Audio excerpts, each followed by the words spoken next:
Hey traders, welcome to another fine market internal review for September 20th, 2023. Looking at SPY today here, gapped up about a $1.30. If you were sleeping under a huge boulder, you may have missed that today was FOMC. It's when the financial Puxatani Phil comes out and tells us whether or not he sees his shadow. Of course, I'm talking about the infamous JPOW, Jerome Powell. So, as per usual, when the market does a gap kind of open, we'll see a large tick, typically in agreement with the direction of the gap. So, today we gapped up. Tick opens up with some quite extreme tick to the buy side of about 1250, 1270-ish. So that's just signifying an extreme gap up type scenario across the entire New York Stock Exchange. You can see the bright advancement here on the MIT band. Volume's a little dimmer, but still bright. Both their trends are bullish. We can see here on Mercy, the market internal based RSI, indicator that we are cooking hot here on the buy side with potentially lots of squeeze signals. Low divergence, that's the only time we'll have those squeeze signals. And we're not really going anywhere. Well, actually, we did go somewhere. We went into the gap. We come down, and we didn't quite touch mid of the gap. We did hit this TWAP level, though. I'm honestly getting so tired of pointing out how accurate the price is around these TWAP levels. And I'm sure y'all are getting pretty tired of me talking about it, maybe. But I'll point it out. It rested right on that level, almost to the flipping cent.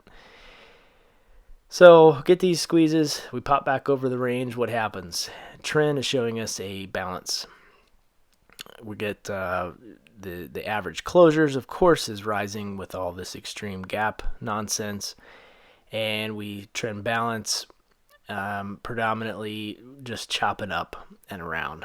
We do finally come back into the TWAP level, basically wicking the mid of the daily gap by about 10.16. And we lost TWAP, but you can tell this is essentially a theta rec kind of day for the options market. Really, no one's doing anything. This is just really tight range. What is this? I don't even want to count that high there because we never saw that for the rest of the day. It was more, well, it's about an 80-cent range. An 80-cent range all the way up until about 2 p.m. 4.5 hours. So quite the nothing burger when it comes to the morning session and afternoon, the lunch slump session until FOMC, which is very typical. If you've ever traded on an FOMC day, bless you, but you've undoubtedly not experienced much different than what this has displayed today. This is quite typical. So, one thing to note about today that was very interesting is the advancement decline for the New York market. We popped up above 1500 and we stayed within this upper bullish zone absolutely until 1140. We popped right below, right back above, right back below till about 1 o'clock. And that's when we really start to make this downtrend. Here it actually gapped. I don't see this too often. It can happen, but we have a giant knife here where we go from 1,200 stocks in advancement to just 966.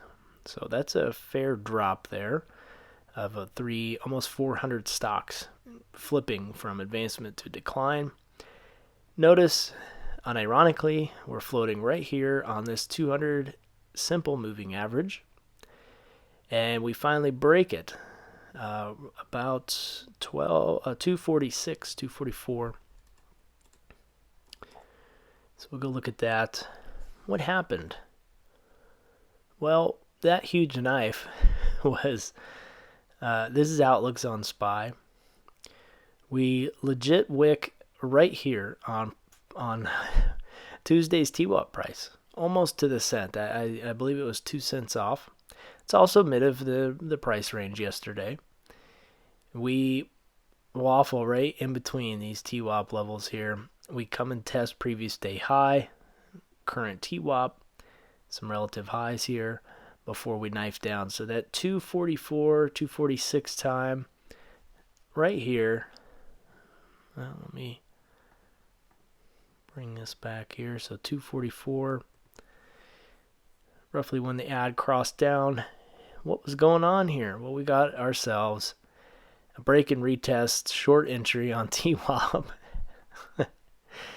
I resolved to not really trade this action today. I don't like the volatility.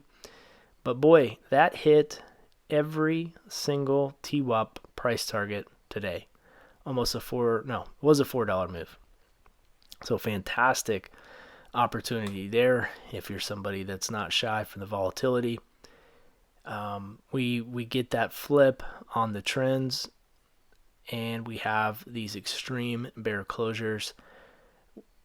Notice we had an extreme RSI signal here off this huge knife, which we kind of oddly melted back into previous day high.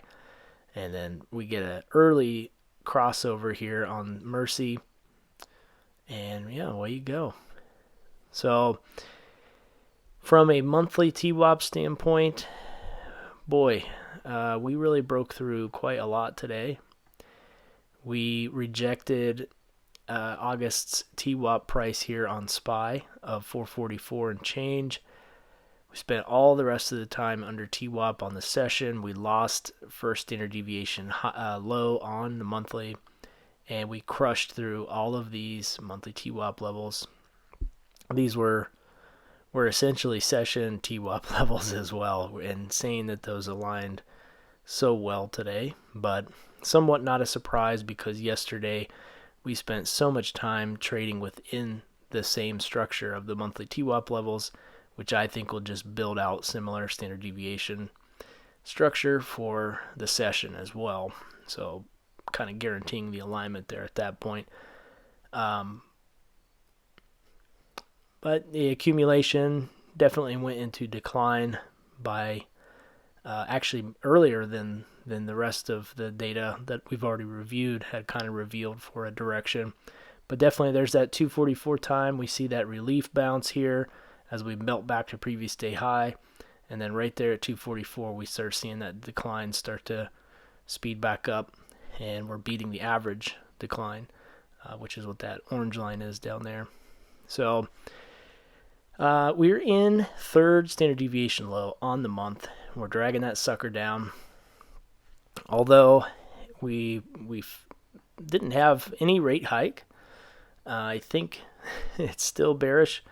Must be from some of the things that he has said for small caps, and you'll see here in a minute. So Q's looks almost exactly like SPY. It's in roughly the same location from a monthly TWAP standpoint. The Dow, however, was much stronger today. It was providing a decent long setup. It really tried to grab that August monthly gap again. It could not make it there, sadly. But yeah, we had the same exact price structure in the day when JPOW came out. We lost the daily gap, but we are still in the second deviation low. We're real close to first standard deviation on the month. So I'm a little bit more encouraged with the Dow showing some strength. But here you can see the Russ. Although the Russ did come up and test previous day high in the morning, it really didn't have as much strength as even SPY did, where it didn't come back and test it ever again. And we made some pretty decent lows here on small caps. One thing that has me somewhat expecting a little bit of a bounce tomorrow is the volume. So if we go look at the volume, into this last little bit of close candles we get at the end of the day, an extended session, we have quite an immense sell-off here, and price was in agreement. So when I see that, I typically expect a little bit of a bounce. It might not be anything. It might just be that we open up right where we're at, and we're not going to sell off in futures market tonight. Unsure, but I would expect a little bit of something, and the reason for that, and it's obviously this is all speculative. Nothing. I mean, I like to think it's a little bit scientific, but we closed pretty close here on this 100 SMA on the daily chart here for SPY. So there could be a bounce. It's not a bullish kind of thing. It's more just maybe we get a little relief and we come retest like 441, I would say, about 50% of this range today. So today's mid-range. We lost the weekly gap. We're below the 10, we're below the 20, we're below the 50. Do I think we're going to come and test the monthly trend line? It's anybody's guess. Personally, I feel as though that's probably far-fetched, but we'll wait and see. 200 moving average is down at 417. Growth's got absolutely crushed. 20-day moving average tracker here, we're back down to 32%.